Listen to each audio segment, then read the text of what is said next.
Alors bonjour, bienvenue dans cette deuxième vidéo sur l'utilisation de l'emploi du JavaScript, notamment dans les formulaires. Alors on a vu dans la première vidéo comment créer cette représentation que vous avez sous les yeux, ce formulaire-là, totalement en JavaScript. Et donc j'ai montré deux façons de faire, c'est-à-dire soit en créant l'objet ou la balise d'abord dans le fichier HTML et puis en récupérant cet objet et en insérant alors du contenu dedans. Je l'ai fait pour le titre, mais j'ai aussi montré comment à partir de aucune balise, on crée, on écrit, on inscrit une nouvelle balise dans le document et on récupère alors cet élément pour le styliser et le positionner adéquatement sur le visuel, sur le rendu visuel, sur la page web obtenue. Alors maintenant, ce que j'aimerais obtenir, c'est en quelque sorte un formulaire un petit peu comme celui-ci, où quand que j'ai le focus sur l'élément et que je perds le focus, le JavaScript réagisse au moment où je perds le focus sur l'élément. Et quand je repère le focus, vous voyez, je passe sur le bouton envoyer, j'ai rien encodé, il m'indique bien veuillez entrer du texte ou veuillez entrer un nombre.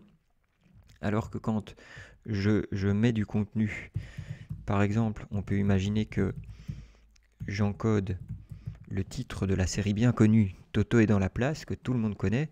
Vous voyez que le titre alors entrée ou le texte entrée est valide, simplement parce que la vérification que j'ai appliquée, c'était de vérifier que la longueur de la chaîne de caractères encodés était simplement supérieure à 0. Dès que j'ai même un seul caractère encodé, c'était valide. Je n'ai pas poussé la vérification plus loin.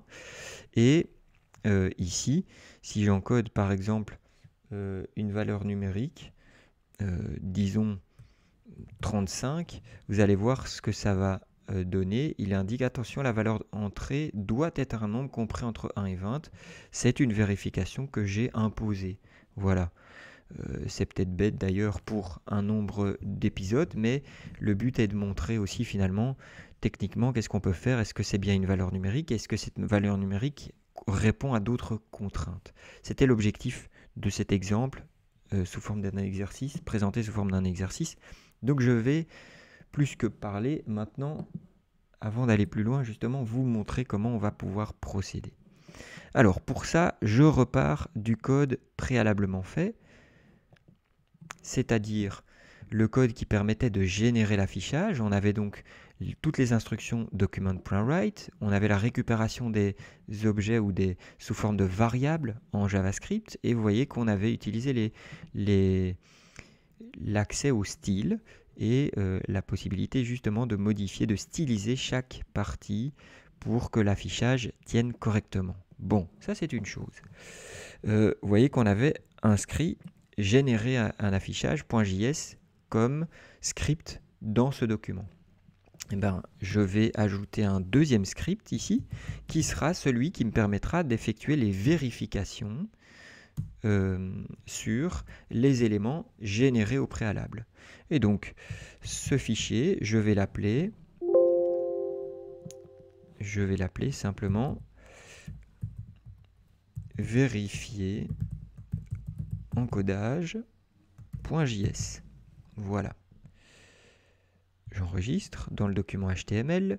Je vais, de la même façon que pour la première vidéo, pour la génération de l'affichage, créer le fichier vérifier encodage.js.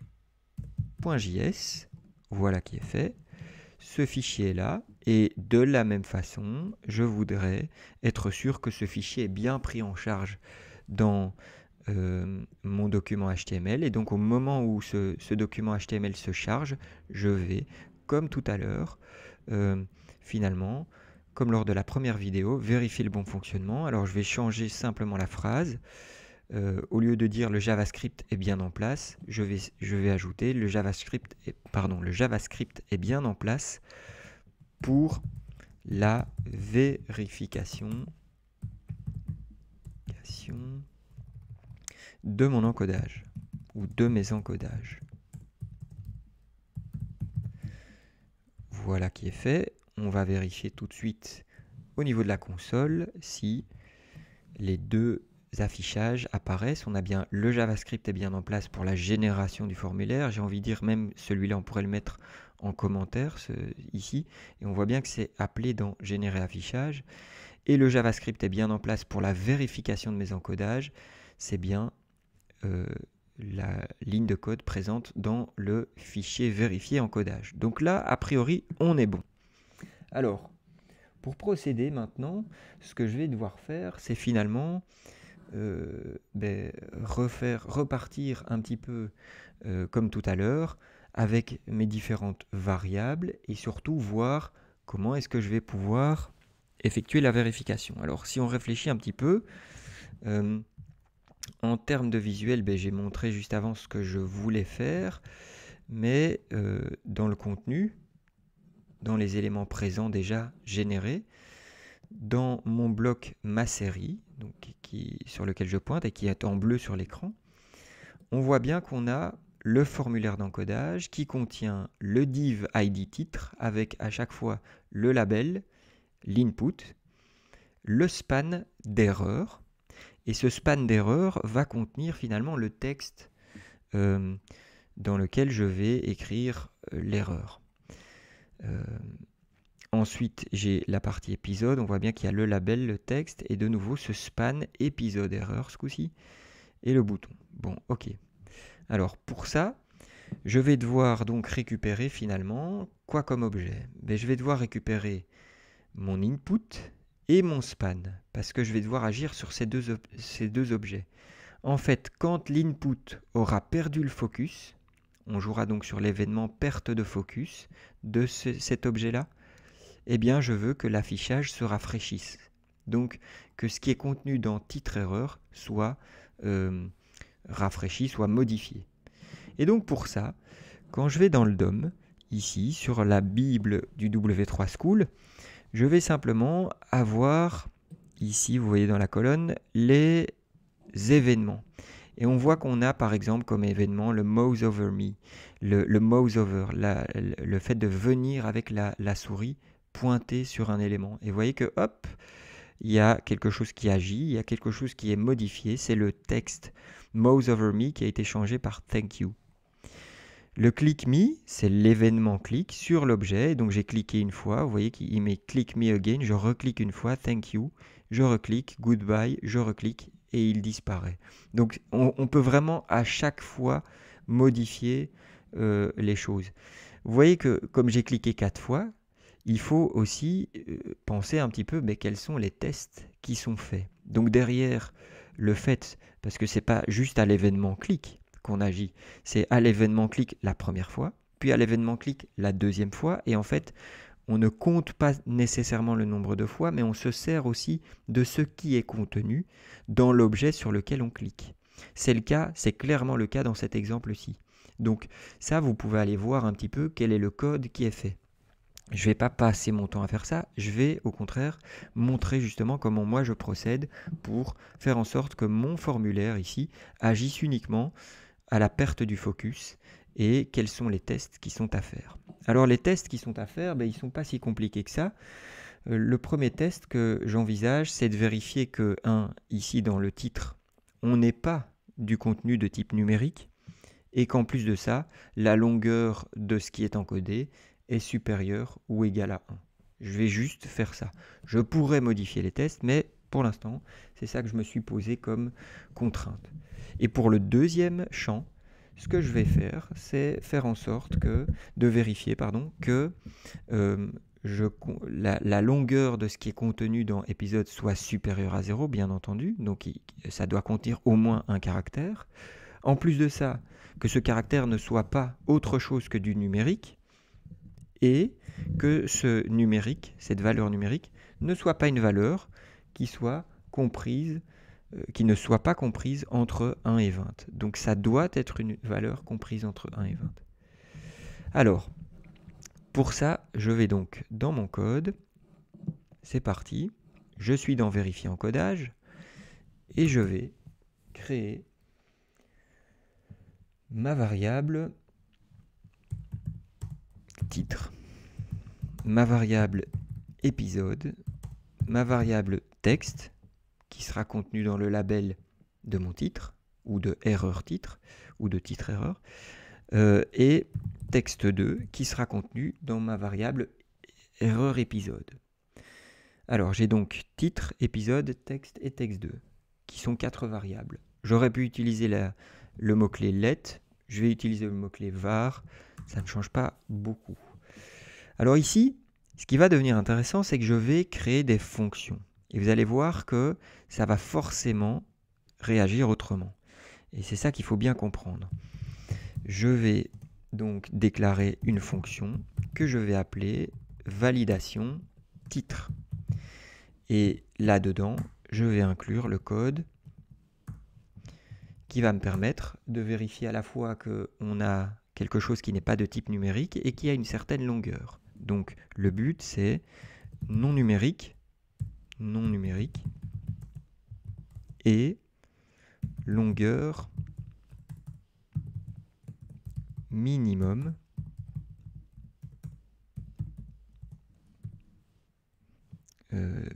un caractère. D'accord ?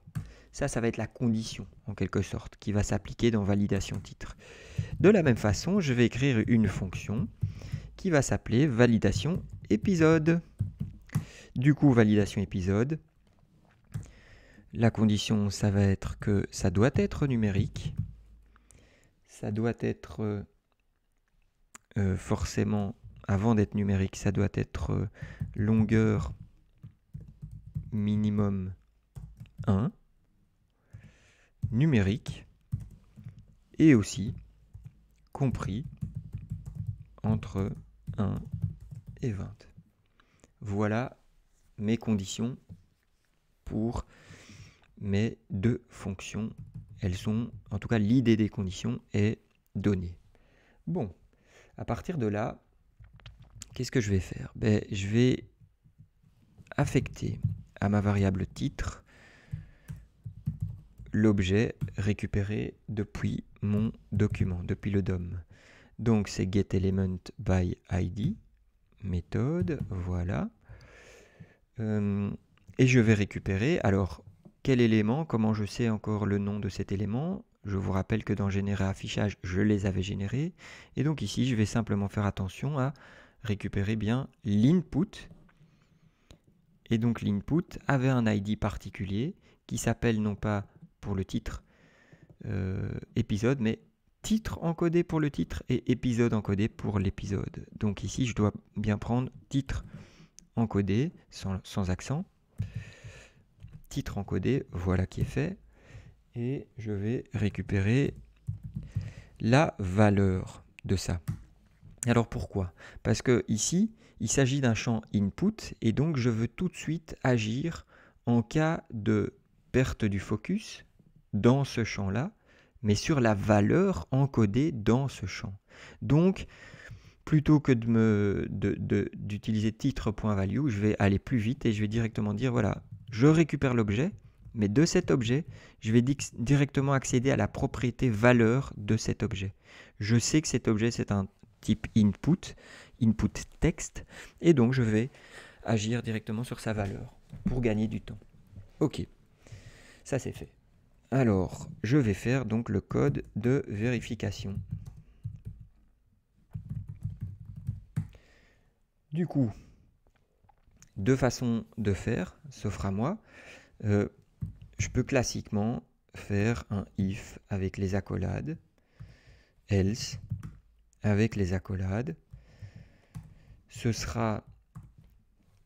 C'est une façon de faire qui est très propre, mais qui est peut-être un peu longue, et en JavaScript, on aime des écritures souvent raccourcies.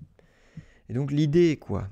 C'est de vérifier que le titre a une certaine longueur et qu'en plus, il n'est pas de type numérique. Donc, pour que le titre soit d'une certaine longueur, je vais utiliser cet objet titre, et c'est même plutôt la valeur du titre encodé, hein. Je parle bien de la valeur encodée par l'utilisateur. Il faut que ça ait une certaine longueur, et ça, on y accède à la longueur de l'élément directement par la propriété length. D'accord ? Et donc, titre length, est-ce que titre length est supérieur à 0 ? Ça, ce sera l'objet de ma première vérification. Et la deuxième vérification, c'est vérifier que, en plus de ça, le titre ne soit pas une valeur numérique. Donc, il y a cette fonction-ci toute faite qui existe, qui clairement définit si ce n'est pas un nombre. Is not a number. De quoi? De la valeur de mon titre. Autrement dit, de titre. D'accord? Donc, si ce n'est pas un nombre et si sa longueur est supérieure à 0, eh bien, je ferai quoi? Le texte entré est valide. C'est ça l'idée. Ça, c'est une chaîne de caractères que je veux pouvoir voir apparaître dans mon fameux span présent dans mon affichage. Dans quel span d'ailleurs? Dans le span qui est lié au titre. Et donc, concrètement, celui-là, je l'ai appelé titre-erreur. Donc cet objet-là, je vais également devoir le récupérer.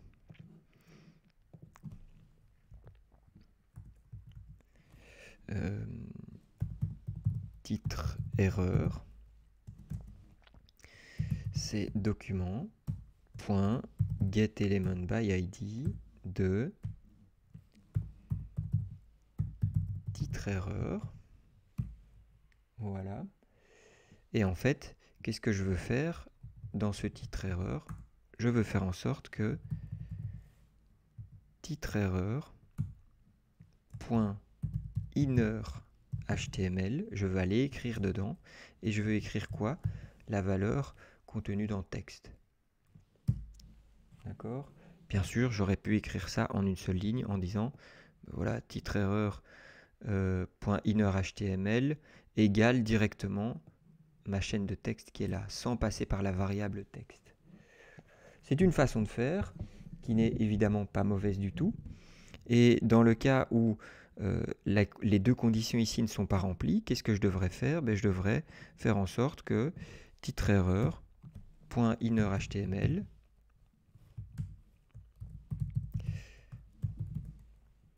soit égal à veuillez entrer du texte, par exemple.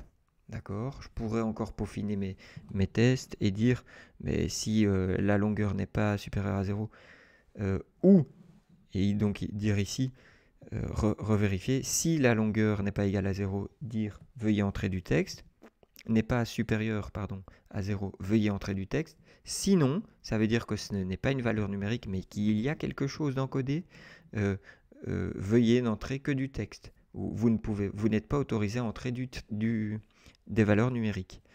D'accord? Donc je pourrais remettre un if à l'intérieur, ici, de mon else, avec une double condition qui sépare, qui permet de distinguer la première condition vérifiée ici de la deuxième condition. D'accord? Bon.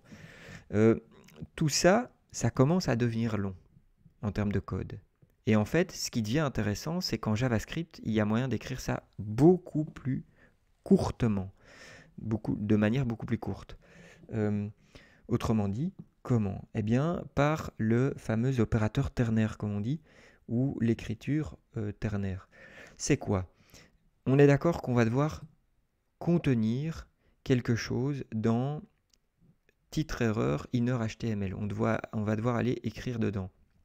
Et en fait, c'est pour ça que j'utilise une variable. Je vais directement stocker le résultat de mon test dans texte. Et le résultat de mon test, la condition, elle est là.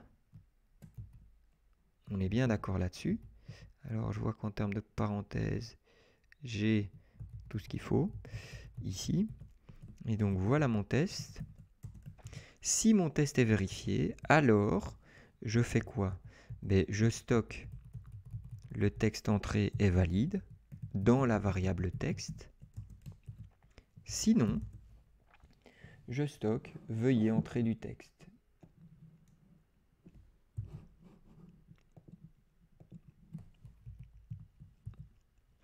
Et vous voyez que en faisant juste ceci, je peux effacer absolument tout ça. L'avantage, c'est que... Hop, j'ai fait une petite erreur, pardon. L'avantage, c'est que justement, mon test est ici, on le voit bien. Et en fait, grâce au point d'interrogation, j'indique quelle valeur doit se stocker dans la variable texte. D'accord? C'est cette valeur-là. Si mon test est vérifié, s'il n'est pas vérifié, c'est ce qui suit les deux points, tout simplement. Et donc, l'écriture du texte se fait en une seule ligne, beaucoup plus simple, beaucoup plus petite. Et là, l'intérêt d'utiliser une variable temporaire peut être de dire, voilà, en fait, tu récupères une valeur ou une autre, mais de toute façon, cette valeur, tu la stockes ou tu l'inclus, tu vas l'écrire dans titre-erreur, dans l'objet titre-erreur. D'accord? J'aurais pu directement mettre titre-erreur.innerHTML égale et mettre mon test comme ceci. C'était encore une façon plus rapide ou plus immédiate de noter cela. Alors, à partir de là, je vais styliser mon contenu et le styliser simplement par une coloration. Et donc, je vais de nouveau utiliser titre-erreur, mais au lieu d'utiliser .innerHTML pour aller écrire du contenu dedans, je vais accéder à sa propriété style et surtout à la propriété couleur du style de cet objet. Et là, on est d'accord que ce que je veux, c'est que ça s'affiche en vert si quelque chose est valide et peut-être en rouge si ça n'est pas valide. Et donc, à partir du moment où mon premier test ici, qui était écrit, est vérifié, je dois afficher le texte entrée valide. Ça, je voudrais que ça s'affiche en vert. Et donc, je vais écrire dans la propriété couleur de mon objet titre-erreur la valeur verte. Sinon, j'écrirai la valeur rouge, tout simplement. Et le fait de faire ça, d'utiliser finalement deux fois mon test, me permet de dire, je peux jouer sur le contenu, mais je peux aussi jouer sur son style ou sa couleur plus particulièrement. Ça va? Et donc, grâce à ça, j'ai la fonction de validation du titre qui est écrite. Alors, on est d'accord que on pourra se focaliser véritablement sur les vérifications, la pertinence de tel ou tel test, voir, tiens, qu'est-ce qui est plus pertinent de faire ou pas. Mais on va vraiment pouvoir se focaliser sur ça, alors que le principe, on est toujours sur le même principe. Si vous regardez, on a déclaré une variable, on a récupéré dans cette variable l'élément, parfois la valeur de l'élément sur lequel on veut agir. Ici, on est bien sur le titre encodé. D'ailleurs, je vais changer le nom. Je trouve que ça a plus de sens de l'appeler titre encodé et épisode encodé que titre tout seul. Et donc, on est bien sur la valeur du titre encodé par l'utilisateur. C'est pour ça que j'accède directement à la propriété value du getElementById de titre encodé dans le document. Alors que pour le span, je n'accède pas à la valeur du titre-erreur, mais j'accède à l'objet dans lequel je vais aller écrire du contenu. D'accord? Donc la nuance est vraiment ici. Et ça, il faut vraiment, c'est très important, bien avoir compris ça. Eh bien, vous l'avez compris, je vais finalement me baser sur un petit peu ce code-là pour faire la validation de mon épisode. Alors, je vais juste veiller à ce que les conditions soient correctement et adéquatement remplies. On n'est plus sur le titre encodé, mais sur l'épisode encodé. Du coup, on demande bien de récupérer l'élément épisode encodé et de récupérer l'élément épisode erreur pour être sûr, je vais vérifier dans mon codage de génération d'affichage que j'avais bien nommé les différents champs en question correctement. Donc c'est bien épisode erreur ici et c'est bien épisode encodé là. Donc c'est correct, épisode encodé, épisode erreur. Parfait. Alors, à moi de modifier la variable. On est bien sur épisode erreur. Épisode encodé, titre encodé, épisode encodé, titre erreur, épisode erreur. Et donc je vais mettre ici titre erreur, épisode erreur. Voilà. Titre erreur, épisode erreur. Là on est bon.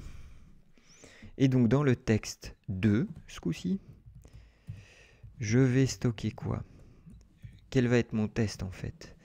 Mes tests. Alors mes tests, c'est que non plus titre.length. Ah, je pense que ici je dois modifier, j'ai été trop vite, vous voyez, dans mon test. Donc il s'agit bien de modifier titre encodé.length pour la validation du titre. Et est-ce que ce n'est pas un nombre de titres encodés? Voilà qui est fait. Alors que dans épisode encodé,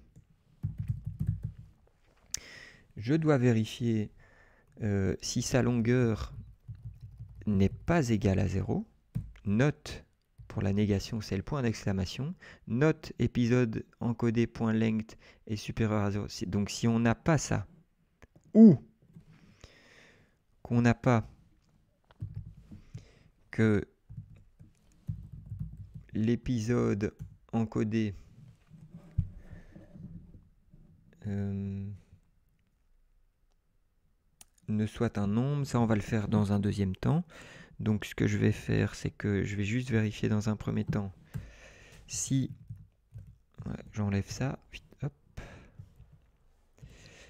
Si on n'a pas que la longueur de l'épisode encodé est supérieure à 0, qu'est-ce qu'on doit faire? On va simplement demander veuillez entrer un nombre. Si on a le fait qu'il y ait quelque chose d'encodé, au moins un caractère, on va refaire un test. Et là, le test qu'on va faire, c'est quoi? C'est de dire simplement, est-ce que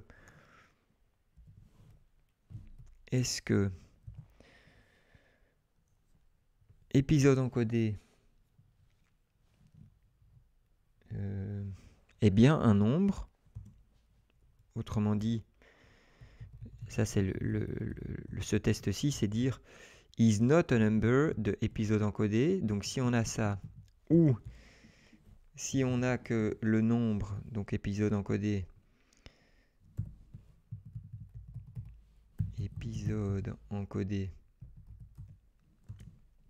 est inférieur à 0, à 1,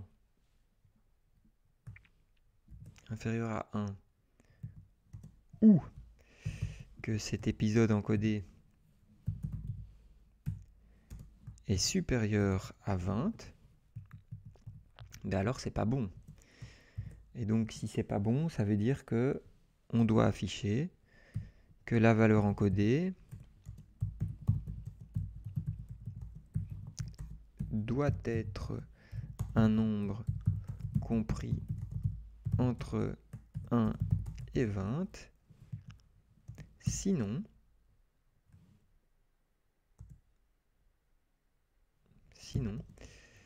on va simplement afficher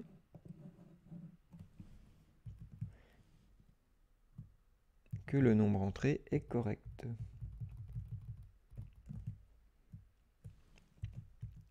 Voilà. Alors on a bien donc le premier test. Si c'est vrai, veuillez entrer un nombre. Si c'est vrai que la longueur de épisode encodé n'est pas supérieure à 0, ça veut dire que c'est égal à 0 et donc, ou inférieur à 0, ce qui n'est pas possible, mais c'est égal à 0 et donc ça veut dire il faut encoder quelque chose. Sinon on évalue si quoi?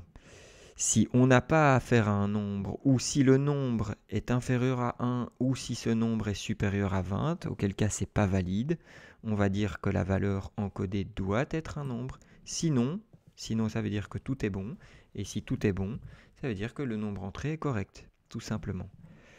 Et là, on peut alors... Donc j'ai encapsulé, si vous voulez, un test dans un autre. En gros, je dis que si épisode encodé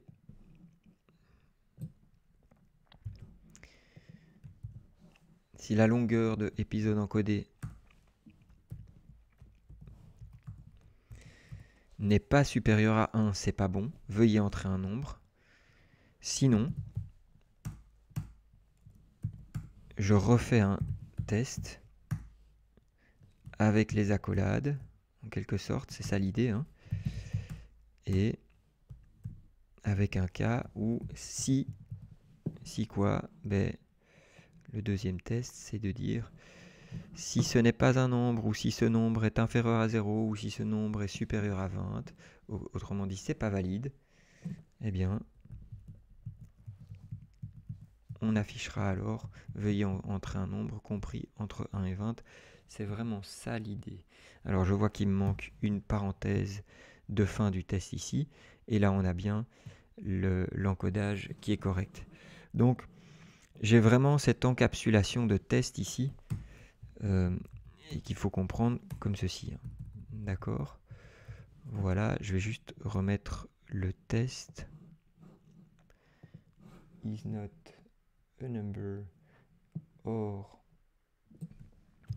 inférieur à 20 à 0 or supérieur à 20. Voilà, on voit clairement. Là, ici, j'afficherai veuillez entrer un nombre. Ici, j'affiche veuillez entrer un nombre compris entre 1 et 20. Et dans tous les autres cas, ça veut dire que c'est bon, c'est valide. Et donc, cette écriture-là, elle s'est vue simplifiée, entre guillemets, ou en tout cas, elle s'est vue réduite. C'est surtout ça qu'il faut comprendre. Elle s'est vue réduite à finalement une écriture sous cette forme-ci, où on a la condition 1, point d'interrogation, valeur si c'est vrai. Donc je vais dire vrai 1. Sinon, la condition 2, la valeur si c'est vrai de 2.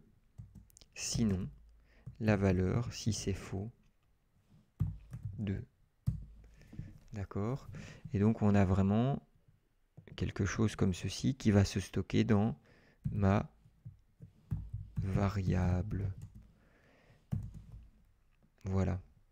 Et donc il faut vraiment essayer de comprendre ceci, cette seule ligne-là, c'est ce que j'ai juste montré avant avec les accolades, les if, si, sinon, si, qui sont imbriqués, qui sont encapsulés les uns dans les autres. D'accord? Voilà pour ce test. C'est une façon de faire qui peut être intéressante à comprendre.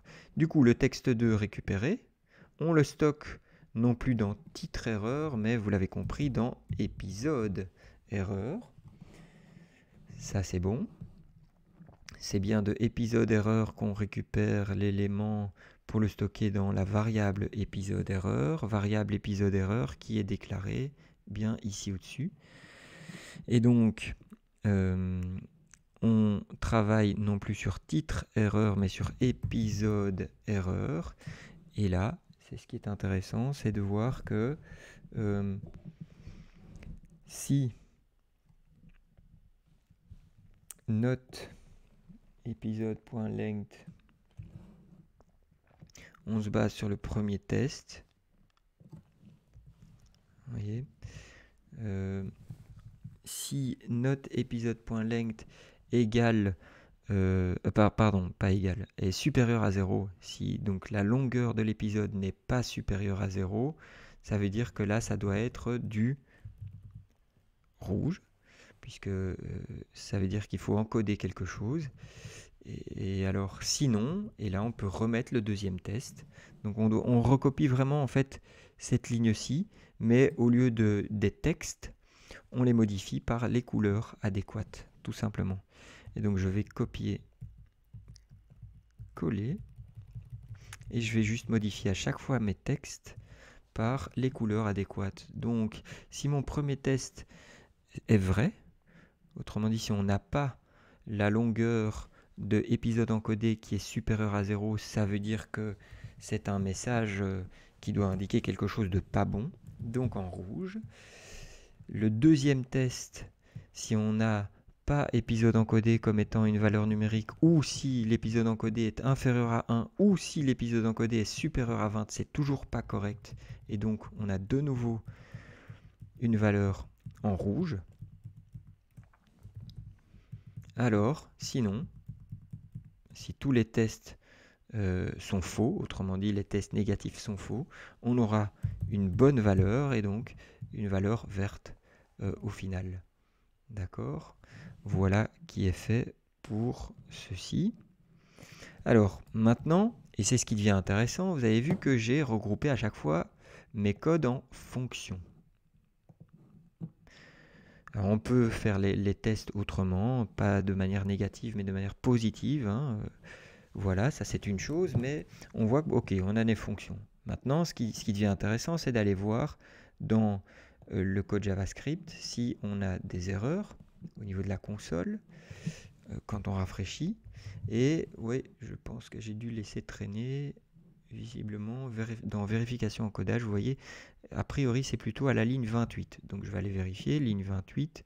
On est vraiment dans la deuxième fonction validation épisode. J'ai dû laisser probablement traîner un point virgule de trop à vérifier. Ligne 28. Hop. Alors on a un point virgule qui doit pourtant être présent à la fin de la ligne. Donc on va... C'est simple, je vais juste faire si. Sinon, en fait je décale les choses comme pour dire... Ben, j'encapsule si vous voulez.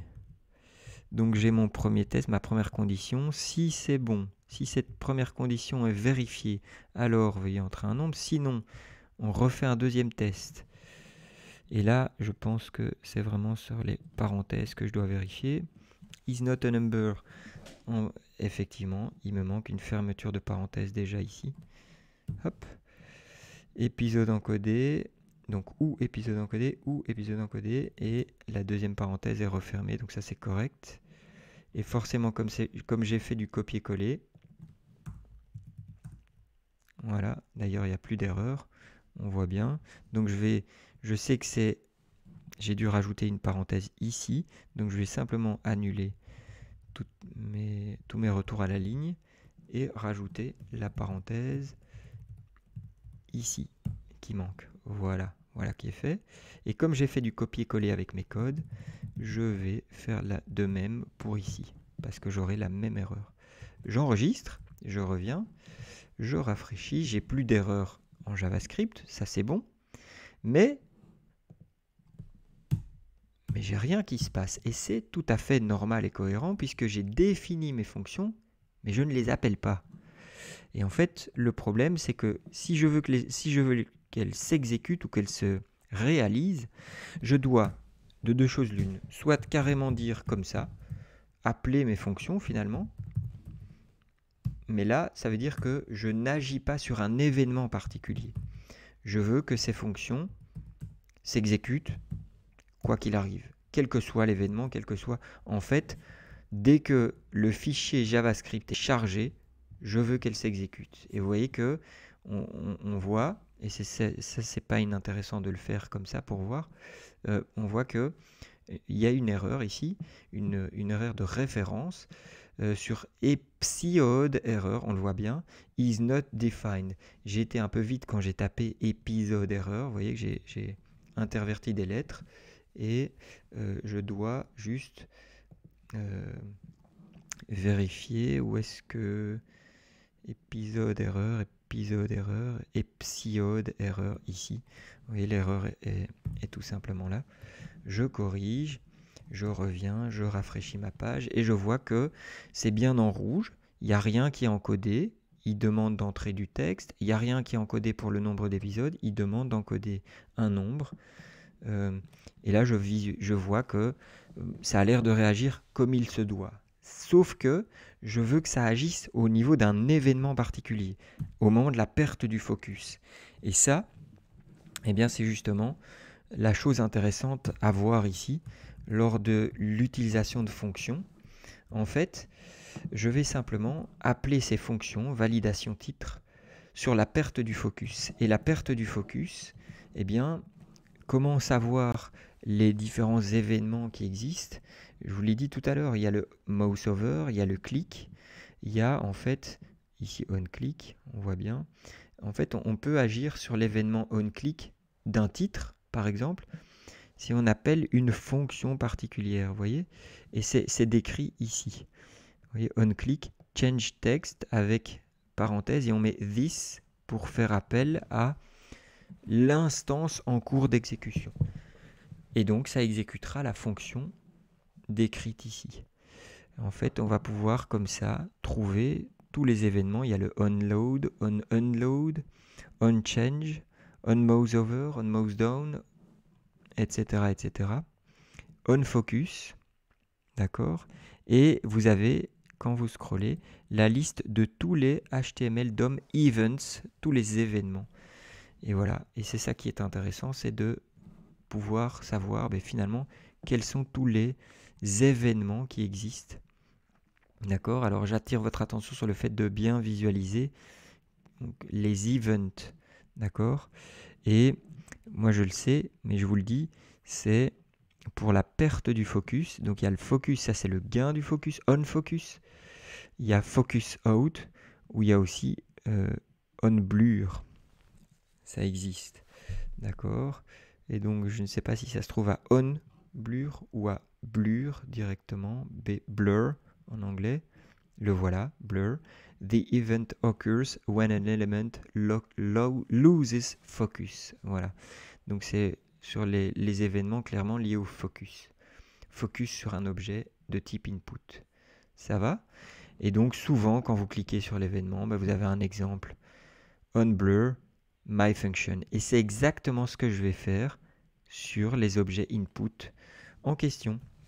C'est parti, on y va. Et là, les objets input, on est d'accord que c'est au niveau de la génération de l'affichage. Et donc, je vais simplement aller ajouter en dur dans mon code le fait d'appeler sur titre encodé onBlur la fonction validation titre. Et sur l'épisode encodé, onBlur validation épisode. Et voilà qui est fait. Et là, quand je reviens sur ma page, ma fenêtre, voilà. Voilà.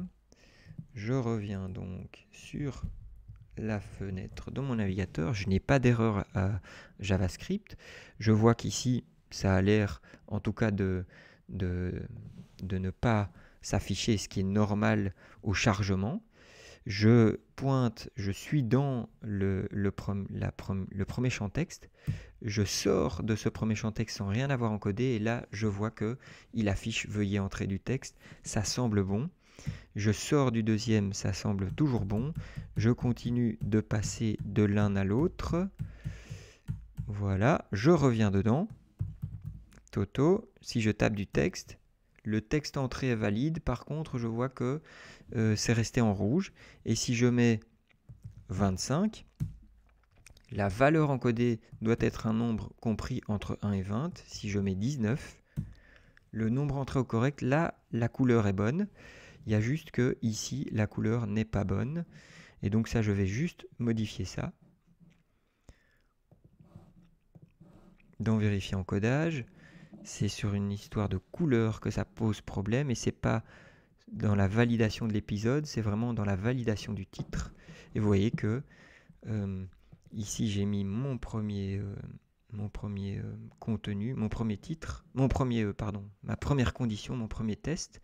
Et donc pour la couleur, si la longueur du titre est supérieure à 0 et en plus si le titre n'est pas un nombre, alors ce sera en vert, sinon ce sera en rouge. Quand il affiche le texte entrée est valide, normalement ça doit s'afficher en vert. Et on voit pourtant que ça ne le fait pas.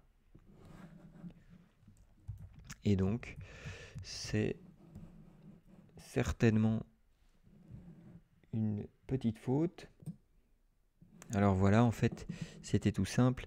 C'est ici titre encodé .length, et j'avais laissé titre tout seul.